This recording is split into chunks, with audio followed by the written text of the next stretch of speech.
বিভূতিভূষণ বন্দ্যোপাধ্যায়ের ভূত গল্প অবলম্বনে কি বাদামি না হতো শ্রীশ পরামানিকের বাগানে। রাস্তার ধারে বড় বাগানটা অনেক দিনের প্রাচীন গাছপালায় ভর্তি।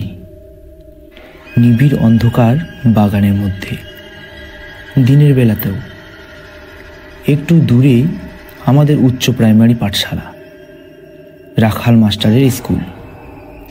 একটা বড় তুঁত গাছ আছে স্কুলের প্রাঙ্গণে, সেজন্য আমরা বলি তুঁততলার স্কুল। দুজন মাস্টার আমাদের স্কুলে, একজন হলেন হীরালাল চক্রবর্তী। স্কুলের পাশেই এর একটা হাড়ির দোকান আছে, তাই এর নাম হাড়ি বেচা মাস্টার। মাস্টার তো নয়, সাক্ষাৎ জম। বেতের বহর দেখলেই পিলে চমকে যায় আমাদের। টিফিনের সময় মাস্টারমশাইরা দুজনে ঘুমোতেন। আমরা নিজের ইচ্ছে মতো মাঠে বাগানে বেরিয়ে ঘণ্টাখানেক পরে এসেও হয়তো দেখি তখনও মাস্টারমশাইদের ঘুম ভাঙেনি। সুতরাং তখনও আমাদের টিফিন শেষ হলো না। টিফিন মানে হচ্ছে মাস্টারমশাইদের ছুটি, ঘুমোবার ছুটি। সেদিনও এমনটি হলো। রেল লাইন আমাদের স্কুল থেকে অনেক দূরে।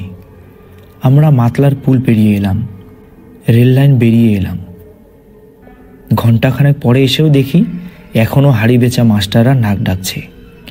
নারায়ণ বললে, আরে চুপ চুপ, চেঁচাস নে, চল ততক্ষণ পরামানিকের বাগানে বাদাম খেয়ে আসি। আমাদের দলে সবাই মত দিল। আমি বললাম, বাদাম পাড়া সোজা কথা, তলায় কত পড়ে থাকে এ সময়, চল তো দেখি।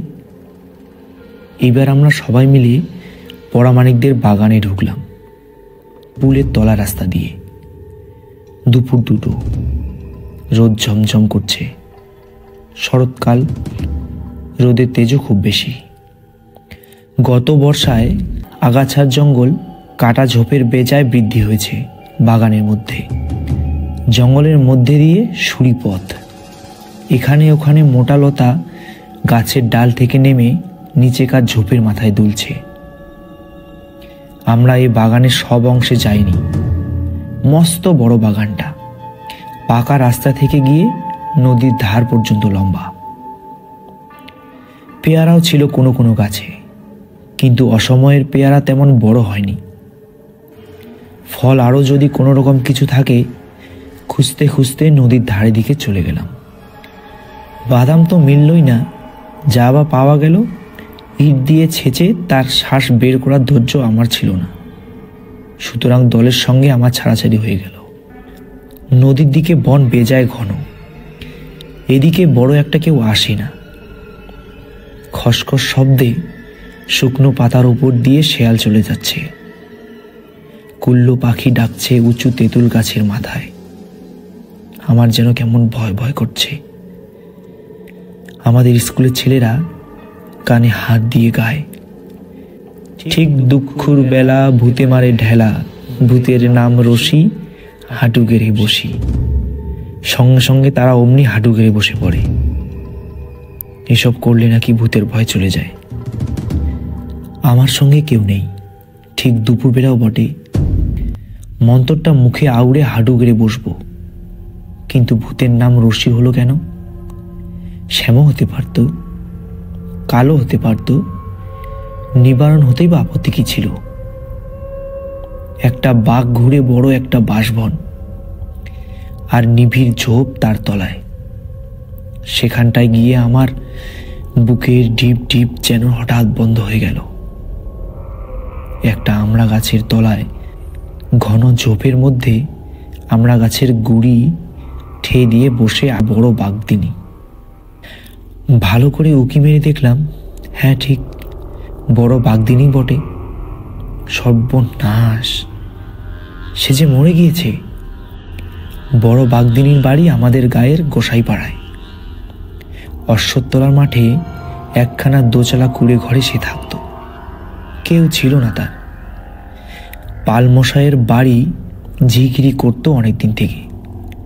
তারপর তার জ্বর হয়, এ পর্যন্ত জানি। একদিন তাকে আর ঘরে দেখা যায় না। মাস 2 আগের কথা। একটা স্ত্রীলোকের মৃতদেহ পাওয়া গেল বাওড়ের ধারে বাঁশবনে। শেয়াল কুকুরে তাকে খেয়ে ফেলেছে অনেকটা। সেই রকমই কালো রোগা মতো দেহটা, বড় বাঘদিনীর মতো। সকলে বললে জ্বরের ঘোরে বাওড়ে জল তুলতে গিয়ে বড় মারা গিয়েছে। সেই বড় বাঘদিনী আমড়া গাছের গুড়ি ঠেস দিয়ে দিব্যি বসে আছে। আমি এক ছুটে বনবাগান ভেঙে দিলাম, ছুট পাকা রাস্তার দিকে। যখন বাদামতলার দলের মধ্যে এসে পৌঁছালাম, তখন আমার গা ঠকঠক করে কাঁপছে। ছেলেরা বললে, কি হয়েছে রে, অমন করছিস কেন? আমি বললাম, ভূত। কোথায় রে? সে কি? দূর। বড় বাঘদিনী বসে আছে ঝোপের মধ্যে আমড়া তলায়, সেই নদীর ধারের দিকে স্পষ্ট বসে আছে দেখলাম। সে কি রে, তা কখনো হয়? নিজের চোখে দেখলাম একেবারে স্পষ্ট করে বাঘদিনী। দূর, চল তো যাই, দেখি কেমন। তোর মিথ্যে কথা। সবাই মিলে যেতে উদ্যত হলো, কিন্তু সেই সময় দলের চাই নিমাইকলু বললে, না ভাই, ওর কথায় বিশ্বাস করে অতদূর গিয়ে স্কুলে ফিরতে বড্ড দেরি হয়ে যাবে। এতক্ষণ মাস্টারদের ঘুম ভেঙেছে। হাড়ি বেচা মাস্টারের বেতের বহর জানো তো, সে ঠেলা সামলাবে কি? আমি ভাই যাব না, তোমরা যাও। ওর সব মিথ্যে কথা। ছেলের দলের কৌতূহল মিটে গেল হাড়ি বেচা মাস্টারের বেতের বহর স্মরণ করে। একে একে সবাই স্কুলের দিকে চলল, আমিও চললাম। আমরা গিয়ে দেখি মাস্টারমশাইদের ঘুম খানিক আগেই ভেঙেছে। ওদের গতিক দেখে মনে হলো। হাড়ি বেচা মাস্টার আমাদের শূন্য ক্লাসরুমের সামনে অধীরভাবে পায়চারি করছিল। আমাদের আসতে দেখে বলে উঠলেন, এই যে খেলা ভাঙলো। আমরা বলতে পারতাম, আপনার ঘুম ভাঙলো, কিন্তু সে কথা বলে কি? তার ক্রুদ্ধ দৃষ্টির সামনে আমরা তখন সবাই এতটুকু হয়ে গেছি। ক্লাসে ঢুকেই তিনি হাঁকলেন, রত্না, অর্থাৎ আমি। এগিয়ে গেলুম। কোথায় থাকা হয়েছিল? আমি তখন নবমীর পাঠার মতো জড়সড় হয়ে কাঁদছি। এদিকে বড় বাঘদিনী, ওদিকে হাড়ি বেচা মাস্টার। আমার অবস্থা অতীব শোচনীয় হয়ে উঠেছে, কিন্তু শেষ অস্ত্র ছিল আমার হাতে, তা ত্যাগ করলাম। বললাম, পণ্ডিত মশাই, দেরি হয়ে গেল কেন ওরা জানে। এই সর্ব পরামানিকের বাগানে বাদাম কুড়ুতে গিয়ে ভূত দেখেছিলাম, তাই। হাড়ি বেচা মাস্টারের মুখে অবিশ্বাস, আতঙ্ক যুগপৎ ফুটে উঠল। বললেন, ভূত? ভূত কি রে? আগে ভূত, সেই যারা। বুঝলাম বাদর, কোথায় ভূত, কিরকম ভূত? সবিস্তারে বললাম। আমার সঙ্গীরা আমার সমর্থন করলে। আমায় কিরকম হাঁপাতে হাঁপাতে আসতে দেখছিল। বললে সে কথা। হাড়ি বেচা মাস্টার ডেকে বললেন, শুনছেন দাদা? রাখাল মাস্টার তামাক খাবার জোগাড় করছিলেন। বললেন, কি?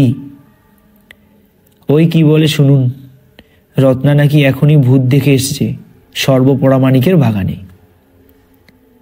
সর্বপরামানিককে? আরে ওই শিরিষ পরামানিকের বাবার নাম, ওদেরই বাগান। আবার বর্ণনা করি সবিস্তারে। রাখাল মাস্টার গোড়া ব্রাহ্মণ। হাঁচি, টিকটিকি, জল পোড়া, তেল পোড়া সব বিশ্বাস করতেন। গম্ভীরভাবে ঘাড় নেড়ে বললেন, তা হবে না, অপঘাতে মৃত্যু, গতি হয়নি। হাড়ি বেচা মাস্টার একটু নাস্তিক প্রকৃতির লোক। অবিশ্বাসের সুর তখনও তার কথার মধ্যে থেকে দূর হয়নি। তিনি বললেন, কিন্তু দাদা, এই দুপুরবেলা ভূত থাকবে বাগানে বসে গাছের গুড়ি ঠেস দিয়ে? তাতে কি? তা থাকবে না ভূত, এমন কিছু লেখাপড়া করে দিয়েছে নাকি? তোমাদের আবার যত সব ইয়ে। আচ্ছা চলুন তো দেখে আসি। ছেলেরা সবাই মিলে সমস্যার চিৎকার করে সমর্থন করলে। রাখাল মাস্টার বললেন, হ্যাঁ, যত সব ইয়ে। ভূত তোমাদের জন্য সেখানে এখনো বসে আছে নাকি? ওরা হলো কি অশরীরী, মানে ওদের শরীর নেই, ওরা মানে বিশেষ অবস্থায়। হাড়ি বেচা মাস্টার বললেন, চলুন না, দেখে আসি গিয়ে কীরকম কাণ্ডটা। যেতে দোষ কি? আমরা সকলেই তো এই চাই। এরা গেলে এখনই স্কুল ছুটি হয়ে যাবে, সেদিকেই আমাদের ঝোঁকটা একটু বেশি। যাওয়া হলো সবাই মিলে। হুড়মুড় করে ছেলের পাল চলল মাস্টারদের সঙ্গে। আমি আগে আগে, ওরা পিছনে।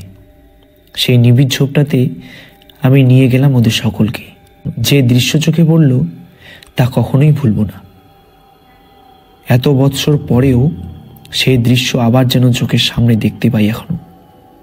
সবাই মিলে ঝোপঝাপ ভেঙে সেই আমড়াতলায় গিয়ে পৌঁছলাম। যা দেখলুম, আমড়া গাছের তলায় একটা ছেঁড়া, অতি মলিন, অতি দুর্গন্ধ কাঁথা পাতা। পাশে একটা ভারে আধ ভার টাক জল। এক রাশ আমড়ার খোসা ও আটি জড়ো হয়েছে পাশে। কতক টাটকা, কতক কিছুদিন আগে খাওয়া। এক রাশ কাঁচা তেঁতুলের ছিবড়ে, পাকা চালতা ছিবড়ে, শুকনো। ছিন্ন কাঁথার ওপর জীর্ণ শীর্ণ বৃদ্ধা বড় বাগদিনী মনে পড়ে আছে। খানিকটা আগে মারা গিয়েছে। এই সমস্যার কোনো মীমাংসা হয়নি। আমরা হৈ হৈ করে বাইরে গিয়ে খবর দিলাম। গ্রাম্য চৌকিদার ও দফাদার দেখতে এলো। কেন যে বড় বাগদিনী এই জঙ্গলে এসে লুকিয়েছিল নিজের ঘর ছেড়ে? এই প্রশ্নের উত্তর কে দেবে? কেউ বললে ওর মাথা হঠাৎ খারাপ হয়ে গিয়েছিল, কেউ বললে ভূতে পেয়েছিল। কিন্তু বড় বাগদিনী মরেছে অনাহারে, শীর্ণতায়। ও সম্ভবত আশ্বিন কার্তিক মাসের ম্যালেরিয়ায় ভোগে। কেউ একটু জলও দেয়নি তার মুখে। কেই বা দেবে এ জঙ্গলে? জানতই বা কে? বড় বাগদিনীর এই আত্মগোপনের রহস্য তার সঙ্গে সঙ্গেই পরপারে চলে গেল।